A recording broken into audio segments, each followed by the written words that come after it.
Hi, everybody. Happy Monday, and welcome to week 2 of our February teaching cycle. Now, in week 2, this is the week where students normally will have learned the last self-defense move and the last of their curriculum that makes them eligible for the next belt test. And we mark that by placing a red stripe on top of the green ones. So remember, the green ones were for just curriculum as they learn the material, and then every once in a while, about 3 months, sometimes longer, sometimes 4, they will have been taught all the material, and we put this red stripe on their belt, and that signifies that they are now a candidate to take their next belt test. And starting this week, I will once again start handing out the belt testing forms to everybody with the red stripe. So when I red stripe them in class, I will put the test candidate or the test form, which needs to go to a school teacher if that is applicable, and to the parents. And so on the back of the test sheet is just it's a few sentences that people can write just to check in with us to see how well the child is doing at school, at home. And oftentimes I get really good feedback from school teachers and parents of things that the kids are doing well, which is always nice to hear and for them to hear. And sometimes some things that they need a little bit of help on, so that I could kind of tailor some of the classes to help them out with that. So the test forms are really important, and so much so that I'm taking it on myself again to make sure that I hand them out, that they are in the school. Normally when you come in directly to the left, and there's a place where people can just grab them, and I also digitize them. But I think that the best way to go for now is to make sure that I just physically hand them to the students, and they can put them in their black belt binder. And so they have a place to put them, and they know where they are to turn them in for their test.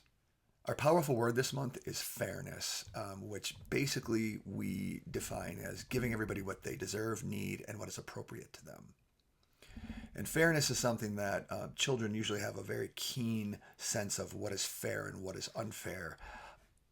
On one hand, they always know and they equate fairness with equality. So if somebody gets something and they don't, they're very tuned to that. So if somebody's gets a treat, gets food, gets a game, gets to do something, and they don't, automatically they come out with, well, that's not fair. And sometimes it is, because if it's a sibling or somebody else who's earned it, or they're older, they deserve to do something, that actually is fairness. It's different from being equal.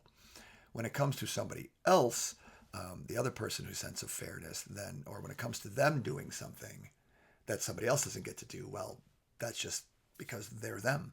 And so they look at it interestingly when it applies to them. Basically, they're trying to get something that somebody else has, versus why should somebody else have what they have? So in the sense of sharing. So, if they need something that somebody else has, it's fair that they get it. But if they have something and they need to share time, food, anything like that with somebody else, that's not fair either, because it's mine.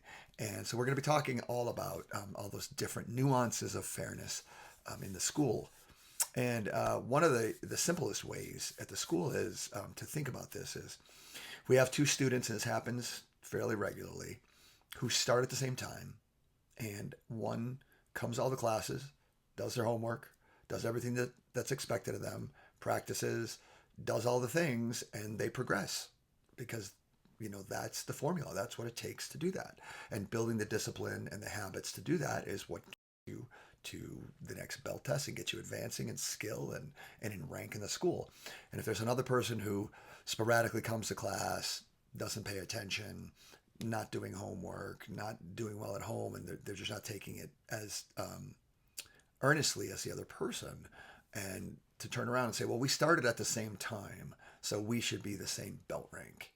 And I do a lot of talking on the mat with students about that, of what they did and why the difference in outcome is fair, and that if one person is not ready or hasn't demonstrated the abilities and another person has, then that person should be promoted, the other person shouldn't be. And oftentimes we can do that very physically. We can put people and we spotlight them during testing week, where if they do it by themselves, everyone can see it.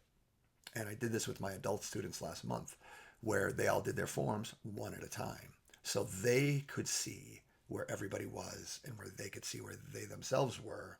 And they could kind of have a baseline of, well, that person's really doing the form and they have it memorized. I really don't know it, or they're doing it with speed and power and I'm kind of walking through it, or I don't really know what I'm doing.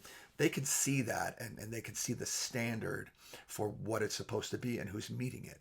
And so we do that a lot in the classes with, with the belt ranks, the testing. So if somebody does their powerful words homework and turns in, they get their blue stripes and they have all the other stripes on their belt, they have the parent stripe on their belt, then those are all the things they needed to do to advance. And we give the other people the opportunity to do that. It just might take longer. And so fairness is something that we'll be talking about all month long. A couple other more announcements. This month we have the Adult Self-Defense Seminar coming up at the end of the month. That is Saturday the 28th. That is from about 11:15 to about 3:15. That is open to anybody. So I do these specifically for people who can't train regularly or people who need to travel to train. It's good cross training if you're doing another sport. It's good cross training if you're doing another martial art, because what I do fits in with that, and it can help anything else that you would be doing. There's no experience necessary. Everybody trains together in that, and the lessons that we're doing, even if somebody's seen them before, they get a chance to get more repetitions and more nuance and practice with somebody who might not know what they're doing. So everybody wins when we do that. So I need to know that as quickly as possible, because for the most of the events that we have, I have a minimum of 6. So if I'm doing any special event, if I'm doing a Nerf night, if I'm doing the Glow Saber night, if I'm doing the self-defense classes, the women's safety classes, anything like that, for me to take out that extra time and do that, I need at least 6 people. And with 6 people, there's enough energy in the room. There's enough people to work with that I can have a successful time with the event. So that being said, if you have any desire or intention to come to that, or there is a second Glow Saber night, I had one of the kids, Jesse, asked me if we could do another one. And because there's a bunch of stuff we didn't cover, like always. And he wanted to do some more, but I told him, I said, we need 5 more people. And then some people came into class and they said, well, we'd like to do it. And so if I get people who want to do it, I need to know, especially for the Glow Sabers, because I might need to order some more. So if you are wanting to join any of the programs, please put your name on the sign-up sheet. And I keep the sign-up sheet right next to the front counter at the school. And I just need to know that you're committed, you're going to come to that session. Recently I had a women's safety class I had to reschedule because there was one person who put their name on it. And I took down the sign-up sheet because it was too late, and I rescheduled it. And I had 4 different people say, well, I was going to come to that. Well, I didn't know that.